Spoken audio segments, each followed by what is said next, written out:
Previous class पे हमने operator की पहली 4 टाइप्स पढ़ी थी, जिसमें मैंने आपको arithmetic operator, assignment operator, comparison operator और लॉजिकल ऑपरेटर के बारे में बहुत डिटेल के साथ बताया था। अगर अभी तक आपने वो वीडियो नहीं देखी तो इस वीडियो से पहले वो वीडियो लाजमी देखिएगा, तभी आपको इसका कॉन्सेप्ट समझ में आएगा। आज की इस वीडियो में हम पढ़ने लगे हैं मेंबरशिप ऑपरेटर, आइडेंटिफाई ऑपरेटर और बिटवाइज ऑपरेटर के बारे में। आज की इस वीडियो के बाद ऑपरेटर का सेक्शन खत्म हो जाएगा, हम मजीद आगे पाइथन में मूव ऑन करेंगे। तो सबसे पहले हम आ जाते हैं अपनी कंप्यूटर स्क्रीन पे। मैंने आपको लिस्ट, टपल और डिक्शनरीज के बारे में बहुत डिटेल से पढ़ाया था। आज हम ये तो नहीं यूज़ करेंगे, लेकिन इनका कॉन्सेप्ट थोड़ा सा ज़रूर यूज़ होगा कि मेंबरशिप ऑपरेटर, आइडेंटिफाई ऑपरेटर में थोड़ा सा जो है इन चीज़ों का यूज़ ज़रूर होता है।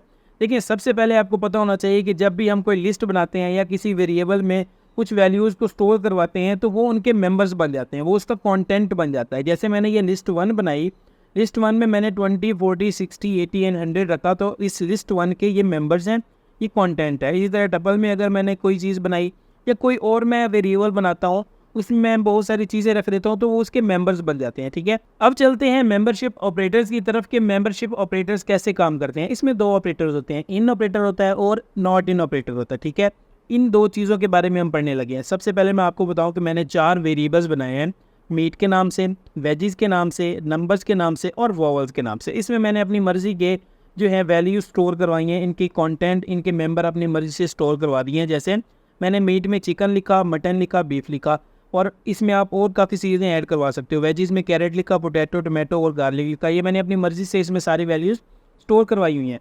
अच्छा, आपको ये मेंबरशिप ऑपरेटर कब यूज़ करना पड़ता है? जब आपके पास एक वेरिएबल है और उसमें थाउजेंड ऑफ डाटा पड़ा हुआ है। ठीक है, आपने उसमें से कोई एक स्पेसिफिक चीज़ ढूंढनी है। फॉर एग्जांपल, अब मैं आपको समझाता हूँ कि इन ऑपरेटर कैसे काम करता है। अगर मुझे चाहिए कि मैं चाहता हूँ मुझे पता चले कि मीट जो मैंने वेरिएबल स्टोर करवाया हुआ है उसमें मटन है या नहीं है, या फिर उसमें बीफ है या नहीं है, या फिर चिकन है या नहीं है, तो इसको फाइंड आउट करने के लिए मैं क्या करता हूँ, इन ऑपरेटर को यूज़ करता हूँ, ताकि मुझे पता चलेगा कि इस वेरिएबल में क्या है, ये वाला कंटेंट अवेलेबल है या नहीं है। फॉर एग्जांपल, मैं यहाँ पे क्या करता हूँ, लिखता हूँ प्रिंट, मुझे प्रिंट करके दें जी। क्या प्रिंट करवाना है मैंने, एक आप सिंगल कोटेशन लिखेंगे, सिंगल कोटेशन में आप वो सेम एग्जैक्ट नंबर लिखेंगे या वो स्ट्रिंग लिखेंगे जो आपने उस वेरिएबल में स्टोर करवा के रखी हुई है। फॉर एग्जांपल मीट है, तो मीट में आपने चिकन फॉर एग्जांपल लिखा हुआ, तो आप अगर पूरे चिकन को प्रिंट करवाना चाहते हो, देखना चाहते हो कि भाई ये है या नहीं है, अगर आपको ये रिजल्ट में सिर्फ ट्रू और फॉल्स बताएगा। अगर होगा तो ट्रू बताएगा, अगर नहीं होगा तो फॉल्स बताएगा। अच्छा, यहाँ पे मैं लिखता हूँ चिकन, तो चिकन लिखने के बाद क्या होगा, चिकन लिखने के बाद ये इसको मैं करूँगा इन चिकन, इन का मतलब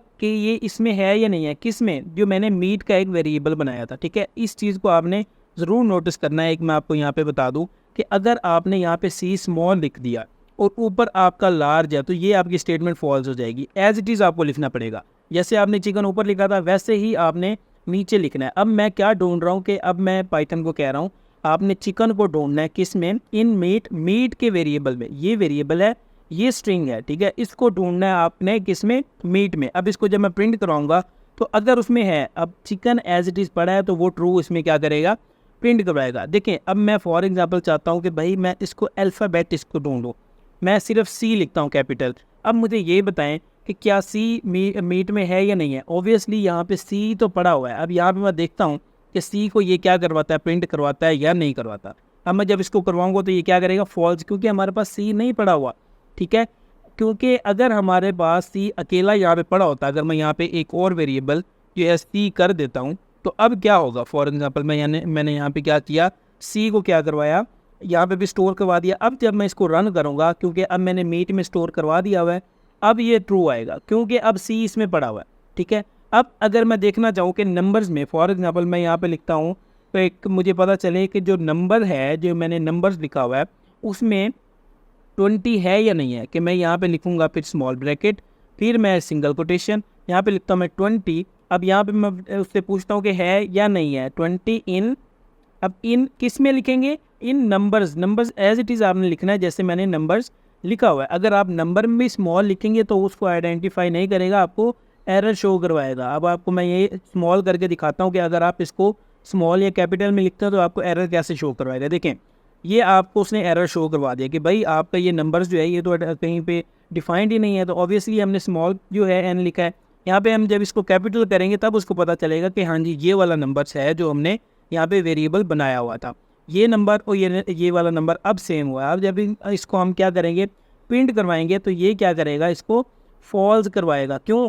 अब आपको मैं एक चीज़ बताता हूँ। यहाँ पे हमने क्या किया, नंबर्स के लिए हम सिंगल कोटेशन को यूज़ नहीं करते क्योंकि हमारे पास यहाँ पे सिंपल नंबर्स हैं। इसके लिए हम क्या करते हैं, यहाँ पे हम बगैर सिंगल कोटेशन के 20 लिखेंगे तो हमें बताएगा कि भाई हाँ, नंबर जो आपने 20 इसमें स्टोर करवाया था वो इसमें अवेलेबल है।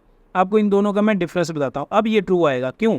अगर आप स्ट्रिंग उसमें पास करवा रहे हो तो आप स्ट्रिंग के लिए एक सिंगल कोटेशन लिखते हो। स्ट्रिंग क्या होती है, जो यहाँ पे आपने लिखा उसको आपने डबल कोटेशन में लिख दिया, वो आपके लिए पास क्या होगी, स्ट्रिंग काउंट होगी। अगर मैं इसी 20 को डबल कोटेशन में लिखता हूँ, फॉर एग्जांपल मैंने इसी को 20 को क्या किया, डबल कोटेशन में लिख दिया, अब मेरे पास इसको क्या करेगा, अब ये इस 20 को आइडेंटिफाई नहीं करेगा क्योंकि अब 20 में नंबर नहीं है, 20 में स्ट्रिंग बन चुका हुआ है। जब इसको मैं यहाँ पे रन करूँगा तो ये क्या करेगा, फॉल्स के भाई 20 तो इसमें है ही नहीं।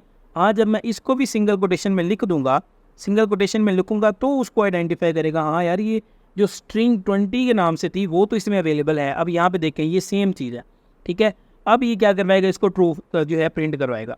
ये चीज़ आपको पता होना लाजमी है कि नंबर्स के लिए आप क्या करते हो, सिंगल कोटेशन यूज़ नहीं करते, और स्ट्रिंग के लिए आप क्या करते हो, सिंगल कोटेशन को यूज़ करते हो। अब दूसरा ऑपरेटर मैं आपको यूज़ करके दिखाता हूँ जिसमें हम नॉट इन को यूज़ करने वाले हैं, ठीक है। हम यहाँ पे लिखते हैं जी, प्रिंट करवाएं आप कि जो हमारे पास m है, फॉर एग्जांपल मैं यहाँ पे सिंगल कोटेशन लिखता हूँ, यहाँ पे मैंने लिखा m, उसके बाद मैंने कहा नॉट इन, ठीक है, मैंने यहाँ पे लिखा नॉट इन वॉवल्स, ठीक है। अब मैंने यहाँ पे क्या लिखा है मैं आपको ये समझाता हूँ। मैंने इसको कहा है कि भाई मैंने एक स्टेटमेंट आपको दी है, तो स्टेटमेंट इज़ जो m है लेटर वो वॉवल्स में नहीं है। उर्दू में आपको मैं सिंपल सा बता रहा हूँ। तो अगर हम वॉवल्स में देखें तो वाकई m तो वॉवल्स में नहीं है, ये स्टेटमेंट ट्रू होनी चाहिए, ठीक है। अब ये आपको स्टेटमेंट देखते हैं, इसको प्रिंट करवा के क्या दिखाता है। ये आपको नीचे देखें तो ट्रू स्टेटमेंट दे रहा है। ये जो पहले वाली ट्रू स्टेटमेंट है ये इसकी है। इसको मैं क्या कर देता हूँ, कमेंट कर देता हूँ। इसके बाद जब इसको दोबारा हम रन करेंगे, अब हमारे पास सिर्फ नीचे वाले का इसका रिजल्ट आ रहा है, ठीक है। इसका रिजल्ट क्या आ रहा है, ट्रू आ रहा है। अगर हम यहाँ पे लिखते हैं कि A is not in vowels, ठीक है, ये एक फॉल्स स्टेटमेंट है। फॉर एग्जाम्पल मैं यहाँ पे वॉवल्स की तरफ आऊँ तो मैं आपको दिखाऊँ कि AEIOU मैंने इसमें मेंबर जो है स्पेसिफाई कर दिए थे, लेकिन जब मैं इसको स्टेटमेंट दे रहा हूँ कि भाई ए जो है वॉवल में नहीं है, तो ये तो एक गलत स्टेटमेंट है। अब इसको ट्रू और फॉल्स में ये कैसे प्रिंट करवाएगा, ये इसको फॉल्स प्रिंट करवाएगा, ठीक है। तो ऐसे काम करता है इन, ऐसे काम करता है आउट। अगर मैं यहाँ पे एक और फॉर एग्जांपल मैं लिख देता हूँ कि नीचे मैंने लिखा नंबर्स में, मैं नंबर्स में किसी चीज़ को नॉट इन करके आपको दिखाता हूँ। ज़रा मैं कहता हूँ जी, नंबर्स में मैंने आपको बताया था कि जो नंबर्स होते हैं उसमें आप कोटेशन मार्क नहीं डालते, वो सिंपल लिखते हैं। मैंने इसको कहा जी जो 45 है वो नॉट इन, मैं यहाँ पे नंबर्स लिखता हूँ। अगेन आपने इस चीज़ को जो है ध्यान में रखना है कि जैसे नंबर्स आपने ऊपर लिखा हुआ है कैपिटल स्मॉल लेटर्स में, वैसे आपने नीचे लिखना है, या कोई भी वेरिएबल जैसे ऊपर लिखा है वैसे नीचे लिखना है। अगर किसी लेटर में थोड़ी सी मिस्टेक भी आ गई तो वो क्या करेगा, उसको एरर शो करवा देगा। अब मैं यहाँ पे क्या करता हूँ जी, यहाँ पे आप देखें तो मैंने इस स्टेटमेंट के बारे में लिखा कि 45 नॉट इन नंबर्स, किसमें, इस वाले नंबर में 45 नहीं है। ये एक ट्रू स्टेटमेंट है, ये क्या करेगा, इसको ट्रू प्रिंट करवाएगा। अगर मैं यहाँ पे लिखता हूँ जी 40 इज़ नॉट इन नंबर्स, अब यहाँ पे देखा जाए 40 तो नंबर्स में है, मैं इसको क्या कर रहा हूँ, उसको कह रहा हूँ कि भाई 40 नंबर्स में नहीं है। अब मुझे बताओ ये मैंने गलत कहा है, ये सही कहा है। वो कहेगा जी आपने तो गलत कहा है। नीचे आप इसको रन करवा के देखेंगे तो अब आपके पास ये स्टेटमेंट फॉल्स आ गई है, ठीक है। तो ये कॉन्सेप्ट है इन और नॉट इन का। अगर आपको मजीद इसमें कोई इशू है तो मुझे ज़रूर आपने कमेंट करना है। अब हम पढ़ते हैं जी आइडेंटिफाई ऑपरेटर्स के बारे में कि आइडेंटिफाई ऑपरेटर्स क्या होते हैं, कैसे काम करते हैं। इसमें दो ही ऑपरेटर्स होते हैं, इज़ और इज़ नॉट। इसको आप कंपेयर कर सकते हो, जो मैंने आपको वीडियो में बताया था कंपैरिजन के बारे में। इज़ इक्वल टू और इज़ नॉट इक्वल टू, ये सेम वही चीज़ें हैं। इज़ आप यूज़ कर लो या डबल इक्वल यूज़ कर लो, वो ऐसे ही काम करेगा। इज़ नॉट यूज़ कर लो या फिर एक्सक्लेमेटरी साइन के साथ इक्वल टू वाला साइन यूज़ कर लो, वैसे ही काम करेगा। मैंने आपको दोनों एग्जांपल अभी करवानी है, आपको ये सारी चीज़ें क्लियर हो जाएंगी। देखिए सबसे पहले मैंने क्या किया, एक वेरिएबल डिक्लेयर कर दिया, ए में 10 स्टोर करवा दिया, बी में भी 10 स्टोर करवा दिया। ये एक ट्रू स्टेटमेंट होगी कि अगर मैं कहूँ A is equal to B, तो ऑब्वियसली ए में भी 10 है, बी में भी 10 है, तो दोनों इक्वल है, ट्रू स्टेटमेंट है। यहाँ पे मैं प्रिंट फंक्शन कॉल करवाता हूँ और उसको कहता हूँ जी ए इज़ इक्वल टू, ये इक्वल टू के लिए आप क्या करते हो, डबल इक्वल यूज़ करते हो। मैं कहता हूँ जी A is equal to B, तो ये गलत स्टेटमेंट है, ये ठीक स्टेटमेंट है, वो मुझे बताएगा। प्रिंट करवा के मैं आपको दिखाता हूँ, तो वो कह रहा है this is a true statement, यहाँ पे आप देख रहे हो, ठीक है। अब मैं अगर इसी चीज़ को ऐसे लिखता हूँ, फॉर एग्जाम्पल मैंने लिखा प्रिंट ए इज़ बी, अब दोनों चीज़ें सेम है। मैंने आपको बताया ये दोनों इक्वल आप लगा लें, या फिर आप इस इक्वल के बदले में इज लिख लें, तो ये दोनों फंक्शन सेम ही काम करेंगे। अब इन दोनों का आंसर क्या आएगा, सेम आएगा। अब मैं इनको रन करवा के आपको दिखाता हूँ, नीचे आप देखेंगे तो दोनों का आंसर क्या आ रहा है, ट्रू आ रहा है। क्यों, इज इक्वल टू और इज, ये दोनों चीज़ें जो हैं एक जैसा ही काम करती हैं, जैसे मैंने आपको कंपैरिजन ऑपरेटर में बताया था। ठीक है, अगर यहाँ पे मैं लिखता हूँ फॉर एग्जांपल, मैं यहाँ पे क्या कर देता हूँ, अब इन दोनों की वैल्यूज़ में थोड़ी सी चेंजिंग ला देता हूँ। ए में मैंने रख दिया 15 और बी में 10 का 10 पड़ा हुआ है। अब ये स्टेटमेंट ठीक होगी या गलत होगी, ये मुझे बताएगा ये ऑपरेटर। ये ऑपरेटर कैसे बताएगा, प्रिंट फंक्शन में मैंने बताया भी A is equal to B, तो मुझे आप बताएं A is equal to B है, नहीं जी नहीं है, क्योंकि ए में 15 है और बी में 10 है, तो ये एक फॉल्स स्टेटमेंट है। या फिर मैंने यहाँ पे लिखा ए इज़ बी, यानी A is equal to B है या नहीं है, तो ऑब्वियसली ये दोनों स्टेटमेंट एक जैसा काम करती हैं। A is equal to B नहीं है, ये दोनों अब फॉल्स में कन्वर्ट हो जाएंगी। यहाँ पे आपने रिजल्ट पे नोट करना है, इसको रन कर रहा हूँ, आप देखिएगा ये दोनों फॉल्स हो जाएंगी। ठीक है, तो आप इन दोनों के बदले में एक भी लिख सकते हो, इक्वल की जगह इज़ लिख लो या फिर इज़ की जगह इक्वल लिख लो, ये दोनों एक जैसा काम करते हैं आइडेंटिफाई ऑपरेटर की तरह। इसके बाद अगर मैं यहाँ पे कहता हूँ कि फॉर एग्जांपल इज़ नॉट की बात करते हैं, इज़ नॉट में मैंने आपको पहले बताया था कि जब आप नॉट इक्वल टू वाला साइन यूज़ करते हो, फॉर एग्जांपल मैंने इसको प्रिंट फंक्शन कॉल करवाया और यहाँ पे मैंने इसको कहा जी आपने क्या करना है, आपने प्रिंट करवाना है, मुझे बताना है कि जो अब मैं स्टेटमेंट लिख रहा हूँ वो गलत है ये सही है। मैंने कहा जी ए इज़ नॉट बी, अब मुझे ये बताएं कि मैंने ये ठीक लिखा है या गलत लिखा है। ए इज़ नॉट बी का मतलब है ए बी के इक्वल नहीं है। अब आप ऊपर वेरिएबल्स में देखो तो वहाँ पे आपको क्या नज़र आएगा, ए इज़ नॉट बी, जाहिर सी बात है ठीक स्टेटमेंट है, तो इसको जब मैं प्रिंट करवाऊँगा तो ये क्या कहेगा जी, ट्रू स्टेटमेंट है, ये मैंने ठीक कहा है जी, ए वाकई बी के इक्वल नहीं है। इन दोनों को मैं ख़त्म कर देता हूँ, आपको ज़्यादा समझने में आसानी होगी। अब मैं यहाँ पे देखें तो ट्रू कर दिया। अब मैं को आपको जो है ना सिंपल नंबर के साथ प्रिंट करवा के दिखाता हूँ। मैंने यहाँ पे प्रिंट लिखा, मैंने कहा जी 10 इज़ नॉट 20, मुझे बताएं 10 20 है, वो कहेगा हाँ जी बिल्कुल आप ठीक कह रहे हो, ट्रू स्टेटमेंट है। ठीक है, अब मैं यहाँ पे एक चेंजिंग करता हूँ कि मैं कहता हूँ जी 10 इज़ नॉट 10, मुझे ये बताएं, ये तो एक मैंने गलत स्टेटमेंट लिखी है। अब इसको क्या प्रिंट करवाएगा, अब इसको ये फॉल्स प्रिंट करवाएगा। ठीक है, ये आप देख सकते हो, क्योंकि मैंने अभी इनको ऊपर डिक्लेयर नहीं किया इसलिए आपको यहाँ पे ये एरर आ रहा है, लेकिन इसका रिजल्ट आपको यहाँ पे शो हो रहा है कि जो ये फॉल्स स्टेटमेंट मैंने लिखी है उसको आपको ये शो करवा रहा है। इसको ख़त्म कर देता हूँ। ए और बी जो है मैं इसे वेरिएबल पहले बना देता हूँ, क्योंकि बार बार मैंने इनकी वैल्यूज़ को यूज़ करना होता है, इसलिए मुझे आसानी होती है वेरिएबल बना के रखने में और बार बार उसको यूज़ करने में। अब आपको पता चल जाएगा कि इस का मतलब क्या होता है और इज़ नॉट का मतलब क्या होता है। अब इसको हम जो है एक फार्मूला के थ्रू करते हैं, जो इज़ नॉट का फार्मूला या इज़ नॉट इक्वल टू का फार्मूला होता है। मैं यहाँ पे लिखता हूँ प्रिंट, यहाँ पे लिखता हूँ जी ए, यहाँ पे मैंने एक्सक्लेमेटरी साइन दिया और इक्वल टू दिया बी। अब इज़ नॉट लिखे या ये वाला सिंबल लिखे, ये दोनों एक जैसा काम करेंगे। ठीक है, अब मैं क्या करता हूँ, इसको प्रिंट करवाता हूँ, तो ये दोनों स्टेटमेंट आपको ट्रू देगा, क्योंकि इज़ नॉट का मतलब भी यही है और इसका मतलब भी इज़ नॉट है। तो आपको आई होप ये कॉन्सेप्ट भी समझ आ गया होगा। अब हम मूव करते हैं बिटवाइज ऑपरेटर्स की तरफ। बिटवाइज ऑपरेटर्स क्या होते हैं, देखिए कोई भी अगर नंबर आप लिखते हो 1 2 3 4, कोई भी नंबर लिखते हो उसकी बाइनरी होती है। ठीक है, तो सबसे पहले मैं आपको बाइनरी का कॉन्सेप्ट समझाता हूँ कि बाइनरी का कॉन्सेप्ट क्या होता है। देखिए अगर हमें 0 को लिखना है 4 बिट बाइनरी में, 4 बिट बाइनरी का मतलब हम 4 नंबर्स को क्या करेंगे, आपस में ऐड करेंगे तो हमारी 4 बिट बाइनरी बनेगी। 0101 या 0001 या इस तरह के 4 0 1 को हम प्लस करें तो हमारा वो नंबर आना चाहिए। फॉर एग्जांपल हमारे पास ये है ना 1 2 4 8, 1 को डबल करें 2, 2 को डबल करें 4, 4 को डबल करें 8, तो ये क्या हमारे पास 4 बिट बाइनरी। अगर हमें 5 बिट चाहिए तो हम क्या करेंगे, 8 को डबल करेंगे 16 हो जाएगा। हमें 6 बिट चाहिए तो हम 16 को डबल करेंगे 32 हो जाएगा। तो जितनी बिट्स हमें चाहिए उतने हम नंबर साथ ऐड करते जाते हैं। अगर हम 0 को 4 बिट बाइनरी में लिखना चाहते हैं तो हमारे पास क्या होना चाहिए, 1 2 4 8, ये सारी प्लेसेस पे 0 होना चाहिए। आपने इससे कंफ्यूज नहीं होना, ये बहुत आसान सी चीज़ें होती हैं। अब हम अगर 1 को लिखना चाहते हैं तो 1 की प्लेस पे 1 लिखेंगे, बाकी सारी प्लेस पे 0 कर देंगे। हमारा हम पास जो 4 बिट बाइनरी बनेगी 1 की वो 0001 बनेगी। इसी तरह 2 की लिखेंगे तो 2 की प्लेस पे 1 कर देंगे, हमारे पास 0010 बन जाएगा। अगर हम 3 लिखना चाहें तो 3 के लिए क्या करेंगे, 1 और 1 की जगह और 2 की जगह हम 1 लिख देंगे, बाकी 0 लिख देंगे। तो ये नंबर्स बाइनरी के इस तरह बनते होते हैं, ठीक है। तो आई होप कि आपको बाइनरी का जो है बेसिक नॉलेज का पता चल गया होगा। स्टिल अगर आपको कोई कन्फ्यूजन है तो आप यूट्यूब पे इसके लेक्चर्स ले सकते हैं, आपको बाइनरी का पता चल जाएगा। अब हम देखते हैं कि हमारे पास ये 3 जो ऑपरेटर्स हैं ये कैसे काम करेंगे। सबसे पहले मैं आपको इनका ट्रूथ टेबल समझाता हूँ कि ट्रूथ टेबल कैसे काम करता है। अब यहाँ पे जो 0 है वो रिप्रेजेंट कर रहा है फॉल्स को, और जो यहाँ पे 1 है वो रिप्रेजेंट कर रहा है ट्रू को, ठीक है। इस चीज़ को आपने माइंड में रखना है। आपको मैं ये ट्रूथ टेबल समझाता हूँ ये कैसे काम करता है। अगर हमारे पास एक वेरिएबल है ए और दूसरा वेरिएबल है बी, जो कि मैंने यहाँ पे बना के रखा हुआ है अपने पाईचार्ट के इंटरफेस में। यहाँ पे मैं आपको एक बार बता भी देता हूँ, मैंने ए का वेरिएबल बनाया हुआ है और बी का वेरिएबल बनाया हुआ है, ठीक है। तो यहाँ पे जो ट्रूथ टेबल है वो ऐसे समझिए कि वेरिएबल की तरह काम कर रहा है, और 0 और 1 हमारे पास ट्रू और फॉल्स की स्टेटमेंट्स हैं। अब एंड ऑपरेटर कैसे काम करता है। एंड ऑपरेटर कहता है जी अगर आपके पास 2 स्टेटमेंट में से कोई एक स्टेटमेंट भी फॉल्स हुई, अब हमारे पास ये दोनों फॉल्स हैं, ये भी 0 है ये भी 0 है, क्योंकि 0 फॉल्स को रिप्रेजेंट कर रहा है।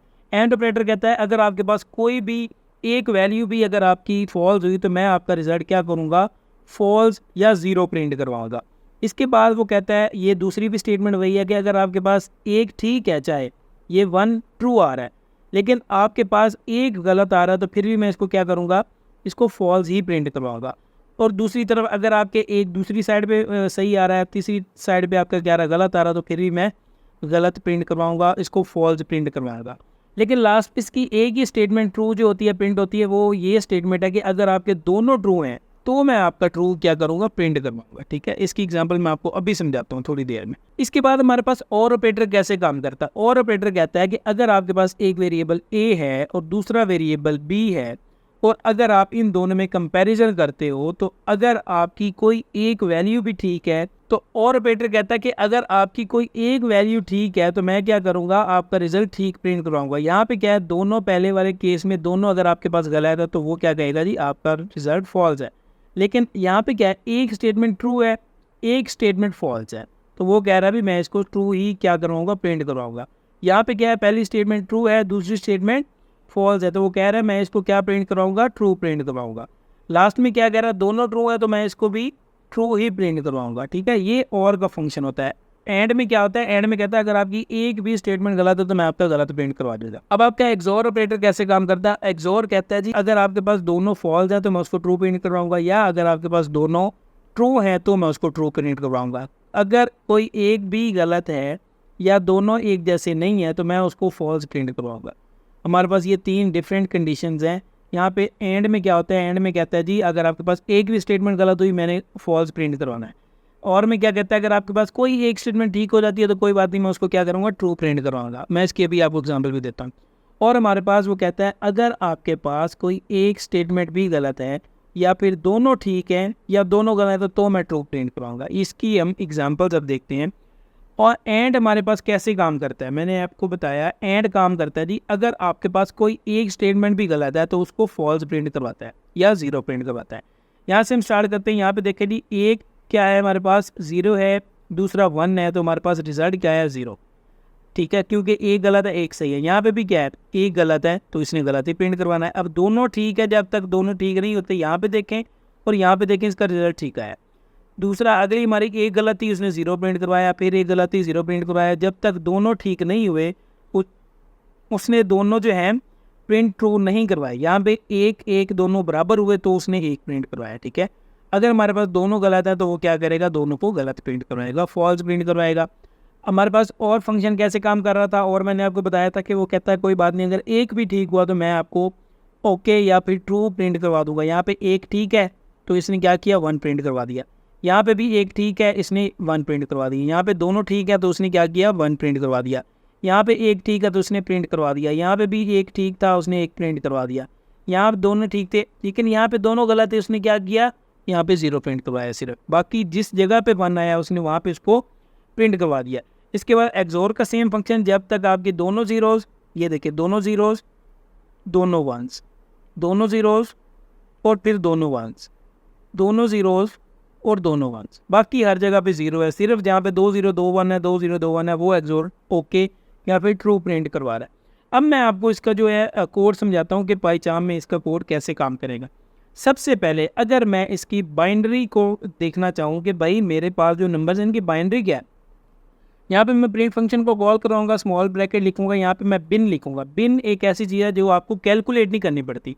वो जो सारा प्रोसीजर मैंने 1 2 4 8 16 32 वाला बताया था वो आपको यहाँ पे नहीं करना पड़ेगा। जस्ट आप यहाँ पे बिन लिखोगे, बिन में आप लिखोगे ए, तो आपके पास ए की बाइनरी आ जाएगी, ठीक है। और अगर यहाँ पे मैं प्रिंट करता हूँ, फिर लिखता हूँ स्मॉल ब्रैकेट बिन, और फिर मैं कहता हूँ जी अब आपने बिन में बी को प्रिंट करवाना है, बिन बाइनरी, ठीक है। बिन का मतलब बाइनरी। अब ये प्रिंट करवाएगा जी ए की बाइनरी और बी की बाइनरी। अब देखते हैं 10 की बाइनरी क्या बनती है और 25 की बाइनरी क्या बनती है। यहाँ पे जब इसको हम प्रिंट करवाएंगे तो हमारे पास ये बाइनरी बन चुकी हुई है, लेकिन आपने इन 0 बी को काउंट नहीं करना। हमारी बेसिक बाइनरी इसके आगे ये वाली है। जो हमारे पास 25 है बी वाला, वो 5 बिट का नंबर है, और जो 10 है वो हमारे पास 4 बिट का नंबर है। तो ये डिफरेंट बिट्स हो सकती हैं। या फिर हम इसको अगर छोटा कर लेते हैं, इसको 15 कर लेते हैं, तो शायद ये दोनों बराबर हो जाए। यहाँ पे हम इसको रन करते हैं तो अब हमारे पास दोनों क्या हैं, 4 बिट्स के नंबर आ चुके हैं। अब हम इसको बाइनरी के थ्रू आगे ऑपरेट करवा सकते हैं, ठीक है। अब हम इसका सबसे पहले क्या करते हैं जी, एंड ऑपरेशन करवाते हैं। देखिए आप डायरेक्ट नहीं करवा सकते। अगर आप इसका डायरेक्ट करवाएंगे तो ये क्या करेगा। अब मैं फॉर एग्जांपल यहाँ पे मैं लिखता हूँ जी प्रिंट, यहाँ पे मैंने किया ब्रैकेट लिखी, और यहाँ मैंने लिखा जी ए एंड बी, ठीक है। ये मैं अगर करवाता हूँ तो ये किसको प्रिंट करवाएगा ये मैं आपको बताऊँ। इन दोनों को मैं कमेंट कर देता हूँ, फिर आपको इसकी बेहतर समझ आएगी। मैंने इसको कमेंट कर दिया और इसको भी कमेंट कर दिया। अब जो है हमारा ये क्या प्रिंट करवाएगा मुझे ज़रा बताएं। एंड फंक्शन मैंने आपको लॉजिकल में बताया था कि एंड फंक्शन कैसे काम करता है। अब ये सिर्फ इनका जो है नंबर के साथ एंड करवाएगा, ना कि बाइनरी में एंड करवाएगा। यहाँ पे मैं आपको दिखाता हूँ जी, ये इसकी 15 आ रहा है, बाइनरी में नहीं आ रहा है, इसका नंबर्स में एंड होके आ रहा है, ठीक है। अब अगर हम इसकी बाइनरी में चाहते हैं कि भाई ये नंबर्स में प्रिंट ना हो, ये बाइनरी में प्रिंट हो, हम इसका एंड मिले बाइनरी में, तो सबसे पहले हम इसकी बाइनरी प्रिंट करवाएंगे। अब हमारे पास ए और बी में बाइनरी क्या हो चुकी है, स्टोर हो चुकी है। अब इसको हम कहेंगे जी अब आप प्रिंट करवाओ ए एंड। अब एंड आप दो तरीके से लिखते हो, ये वाला एंड भी लिख सकते हो और दूसरा एंड भी लिख सकते हो। अब ये वाला एंड कौन सा होगा, बाइनरी वाला, क्योंकि हमने बाइनरी ए और बी की बना ली है। अब ये जब बाइनरी होगी तो आपके पास सबसे पहले तो ये प्रिंट हुआ बाइनरी ए की, इसके बाद आपके पास बाइनरी जो है इसकी प्रिंट हुई बी की। अब यहाँ पे मैंने आपको ये बताया कि अगर आप सिंपल ए एंड बी लिखोगे तो उसकी बाइनरी प्रिंट होगी, ठीक है। वो आपको नहीं बताएगा कि नंबर प्रिंट होगा, बाइनरी प्रिंट नहीं होगी, वो आपको नहीं बताएगा बाइनरी। क्यों, इसके लिए हमें स्पेसिफाई करना पड़ता है। इसके लिए भी हम लिखेंगे बिन ए एंड बी।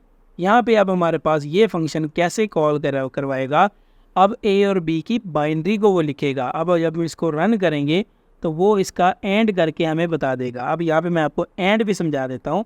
ये देखें यहाँ पे बी जो पहले वाली लाइन है 1 था और नीचे भी 1 था, उसने नीचे 1 किया है। दोनों ट्रू थे तो उसने ट्रू किया।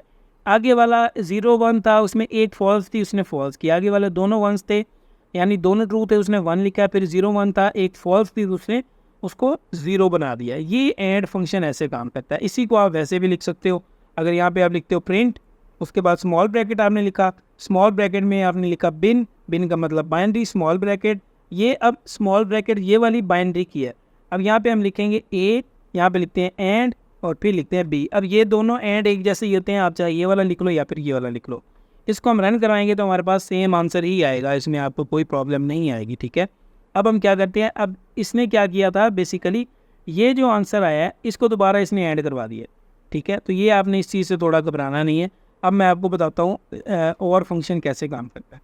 और फंक्शन के लिए मैंने आपको बताया है कि वो क्या कहता है जी, अब अगर हम इसको और करवाना चाहते हैं इसकी बाइनरी को, यहाँ पे मैंने लिखा प्रिंट, फिर मैंने इसको किया जी आपने स्मॉल ब्रैकेट बिन, स्मॉल ब्रैकेट ए, यहाँ पे और लिखा। और के लिए आपकी मर्ज़ी है, ये वाली जो मैंने सिंबल लिखी हुई है ये लिख लो या इसकी जगह और लिख लो। यहाँ पे मैं सिंबल लिखता हूँ, सीधी स्लैश जो होती है स्ट्रेट लाइन, वो आपकी यहाँ कीबोर्ड में बैक स्पेस के नीचे बटन होता है वहाँ पे बनती है। जो शिफ्ट के साथ लिखेंगे तो ये सीधी स्लैश आएगी। ये अब जब बी लिखेंगे तो अब ये आपका एक्सोर जो और करके बताएगा इस नंबर का। अब बताऊँ आपको और कैसे इसने किया और कैसे काम करता है। वो कहता है जी अगर आपके पास कोई भी एक नंबर, ये तो सबसे पहले उसने बाइनरी प्रिंट करवाई ए की, ये बाइनरी प्रिंट करवाई बी की, इन दोनों का इसने क्या किया और करवाया। और में उसने क्या किया जी, एक भी अगर ठीक है तो उसने नीचे 1 प्रिंट करवा दिया। ये दोनों ठीक थे, उसने 1 प्रिंट करवाया। इन दोनों में से एक ठीक था, उसने 1 प्रिंट करवाया। अगले में एक ठीक था, उसने 1 प्रिंट करवाया।